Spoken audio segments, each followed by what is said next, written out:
Gotham City is underwater. Bruce Wayne and the Falcons, who breathe the rarefied air high above Gotham City's streets, only feel the aftermath in the power vacuum left by a deceased father. Many people reside on Gotham's street level, and pandemonium reigns.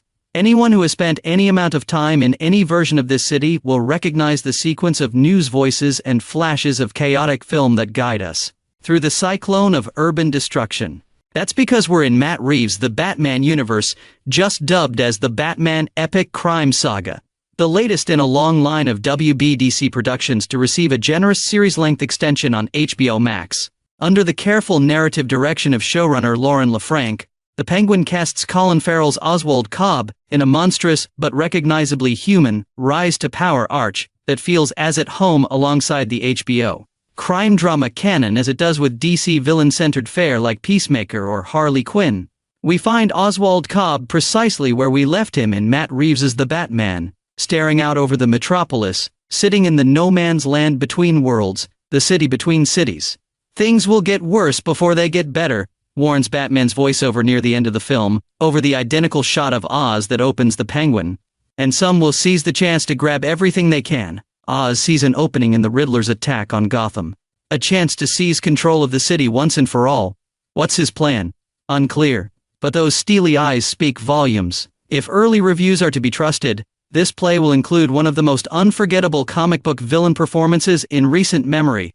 And it will be thanks to Farrell's eyes, which convey a world of grief, wrath, and blazing ambition behind a damaged visage of neo-Gothic proportions. 1 week later, Oz slips into the Iceberg Lounge in the middle of the night to retrieve what he can from his late boss's safe. He manages to conceal a large file of blackmail data before Alberto Falcone arrives with a gun to Oz. However, Oz maintains his composure and goes into blow-up-the-new-boss's-ass mode. Al isn't really convinced, but he keeps up the pretense so he can play with his new minion. At Oz's request, the two have a drink to commemorate Al's new status as the Kingpin of Gotham. Oz winces as Al throws him a large old necklace from the family jewelry cabinet. The gesture is absolutely degrading. But, in his arrogance, Al announces a new plan to expand the Gotham drug trade beyond drops, with a new supply arriving, and wonders aloud whether he'll be able to live up to his father Carmine's reputation. Alberto Falcone slumps in his chair, resembling Travis Bickle's expression in Taxi Driver, until Oz realizes the disaster he's caused for himself. Killing the Falcone heir at the moment of succession is hardly the cleanest method to take an empire. First things first, get the body into the trunk. Another chance for Oz to improvise his way out of a tight situation. When Oz discovers youngsters stealing his rims on his way out of the Iceberg Lounge, he sees Victor Aguilar, the terrified, stammering boy who does not flee, as a spectacular new sidekick opportunity. Here's a child from the same side of the tracks as Oz, scared to death and desperate for a chance. If this youngster wants to live, he must demonstrate some ambition on his new boss's terms. Make yourself small, to make the mighty feel big.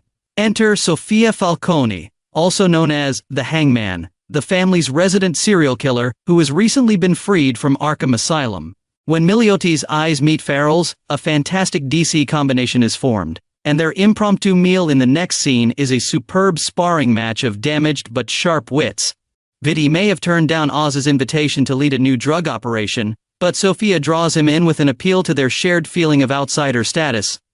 Then she turns the switch and tells Oz that Alberto told her he was going to the Iceberg Lounge the night before.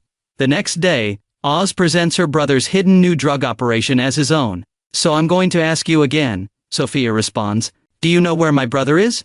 Oz corrects course and returns to the station for another frightening conversation with Victor. "The world wasn't built for guys like us," he jokes. "That's why we have to seize what we decide is ours. Because no one will give it to us. Not without a fight." With Victor's loyalty guaranteed, Oz visits Blackgate Penitentiary to speak with incarcerated Salvatore Maroni and launch his takeover plan in earnest. He proposes that Maroni's team plunder the drops business using his intelligence. He plays the victim, and they share the proceeds. Sal replies fuck off for the time being, but Oz has Sal's former ring with him, the one that Carmine wore as a continual fuck you to Sal from outside the prison walls, as well as a symbol of top dog authority in the city. Perhaps Oz is more than Salvatore believes. Oz returns to his home to discover Sofia and some thugs waiting for him. They immediately recognize his purple, sorry I believe it's plum car, and manage to knock him out and hold him captive, after a minor brawl in the driver's seat and a morbidly amusing encounter with a school bus. He awakens naked in the Falcone's greenhouse, with Sofia standing over him. Just as it appears like Oz has run out of cards and Sofia is about to have her goon pull Oz's arm off with a terrifying wire. A car carrying Alberto's corpse crashes through the front yard and into a garden statue. Alberto's pinky is missing, as is Salvatore Moroni's ring, and the words, "payback," are carved beneath the hood. Oz laughs with relief. Now that Sal has the ring, it appears that Sal has ordered a hit on Alberto. Victor was simply meant to leave Alberto's head in the trunk, but he did a good job. And with that, the scheme to take the city is set in motion. All that remains is to soothe a few more egos, accept a little more abuse, then dish it all up tenfold and reap a kingpin's reward. Thank you for watching.